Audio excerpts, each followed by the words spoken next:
Vamos a viajar en el tiempo, a la Segunda Guerra Mundial, a un lugar llamado Stalag Luft III, un campo alemán de prisioneros de guerra de máxima seguridad. Si lo vemos desde fuera, pues, un montón de barracones en medio de un bosque. Pero la historia de verdad, la que ha pasado a la posteridad, no estaba en la superficie. Estaba ocurriendo justo debajo de sus pies. Y aquí está la pregunta del millón, ¿no? ¿Cómo te fugas de un sitio que ha sido diseñado centímetro a centímetro para que sea imposible escapar? Ese es el increíble reto al que se enfrentaron estos hombres, un desafío total a un sistema pensado para aplastar cualquier esperanza. A ver, para entender la magnitud de la hazaña, primero hay que entender cómo era la prisión. Stalag Luft III era lo que podríamos llamar una jaula dorada, un lugar lleno de contradicciones. Por un lado, ciertas comodidades, por otro, una seguridad absolutamente brutal. Y aquí vemos perfectamente ese doble juego. Como eran oficiales, los prisioneros tenían ciertos privilegios, bibliotecas, podían hacer deporte, incluso recibían un trato respetuoso de los guardias, pero nada de eso importaba. Su deber como militares seguía intacto: escapar. Y ojo, no solo por su libertad, sino por algo mucho más grande: obligar a los alemanes a desviar tropas y recursos para buscarlos. Era un acto de guerra. Pero claro, escapar de allí era una misión casi imposible. Fijaos en las medidas de seguridad. Los barracones, levantados sobre pilotes para ver si alguien cavaba. El suelo, una arena amarilla que se veía a kilómetros y que para colmo se derrumbaba enseguida. Y por si fuera poco, micrófonos bajo tierra, dobles vallas, una tierra de nadie de 30 metros y torres de vigilancia por todas partes. Vamos, una fortaleza. ¿Y cuál fue la respuesta a todo esto? Pues no fue simplemente cavar un túnel, no. Lo que montaron fue una auténtica fábrica industrial bajo tierra, una operación clandestina a una escala inimaginable. Todo delante de las narices de sus captores. 600. Esa es la cifra. 600 personas implicadas en esta locura. Estamos hablando de una organización masiva, con ingenieros, carpinteros, sastres para falsificar uniformes, vigilantes, cada uno con su tarea, trabajando en secreto en un proyecto monumental. Vale, pero ¿qué haces con toneladas de arena amarilla que canta la legua sobre la tierra gris del patio? Pues con ingenio. Lo llamaron el método pingüino. Los excavadores llenaban pequeñas bolsas con la arena, se las colgaban por dentro de los pantalones y salían a pasear. Con un gesto disimulado soltaban la harina y la esparcían con los pies. Una genialidad, simple y llanamente. Otro problema, la madera para apuntalar los túneles. La solución, que se la dieran los propios alemanes.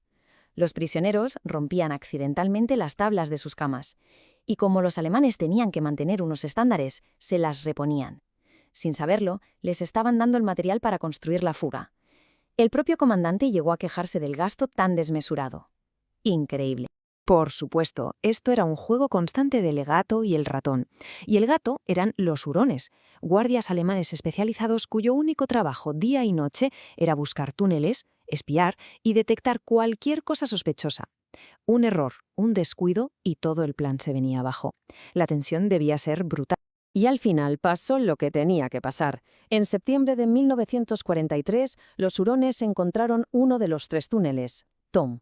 Fue un golpe durísimo. Con el riesgo por las nubes, el comité de fugas tomó una decisión drástica: abandonar el tercer túnel y jugárselo todo a una sola carta. Toda la esperanza del campo se depositó en el túnel Hart. Y así llegamos a la noche clave, 24 de marzo de 1944.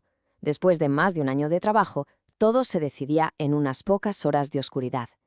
Imaginemos el silencio, los nervios, la tensión en ese barracón. Era ahora o nunca. Pero casi desde el principio todo empezó a torcerse. La trampilla de salida atascada, 45 minutos perdidos. Y cuando por fin sale el primer hombre, el desastre. El túnel se había quedado corto. Salía a la vista de una torre de vigilancia, a metros del buque. Aún así decidieron seguir adelante, muy despacio. Hasta que, a las 5:05 de la mañana, un centinela vio una sombra en la nieve. Sonó un disparo. La alarma. Se acabó. A pesar de todo, con los retrasos, el túnel corto, el frío, 76 hombres consiguieron salir a la oscuridad antes de que sonara la alarma. 76. La fuga fue una proeza, un éxito de la organización y el ingenio. Pero lo que vino después fue una auténtica tragedia. La reacción alemana fue furiosa, masiva y de una crueldad que nadie esperaba. Los números lo dicen todo y son escalofriantes. De los 76 que escaparon, 73 fueron recapturados. Y de esos, 50 fueron asesinados. Solo 3 de 76 consiguieron la libertad. Y es de justicia nombrar a los 3 que sí lo lograron. 2 noruegos, Per Bergsland y James Müller, que llegaron a Suecia. Y un holandés, Bram van der Stok, que protagonizó una odisea increíble por media Europa hasta llegar a España. Para los otros 50, el final fue espantoso. Por orden expresa y personal de Hitler, no fueron devueltos al campo. Se los entregaron a la Gestapo, se los llevaron en coche a lugares apartados y los asesinaron a sangre fría. Un crimen de guerra, sin más. Y para que el mensaje quedara claro, para sembrar el terror en el resto de campos de prisioneros, la Gestapo envió una nota a todos ellos. Decía simplemente, escapar ya no es un deporte. El juego para ellos había terminado. Entonces, con todo esto sobre la mesa, ¿cuál es el balance final? Porque a pesar del coste humano, que fue terrible, el legado de la gran evasión es mucho más complejo.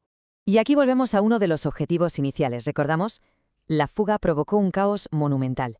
Desencadenó una de las mayores operaciones de busca y captura de la guerra. Alemania tuvo que movilizar a decenas de miles de soldados, policías y agentes de la Gestapo, quitándolos del frente. Así que desde un punto de vista puramente militar, la evasión fue un éxito.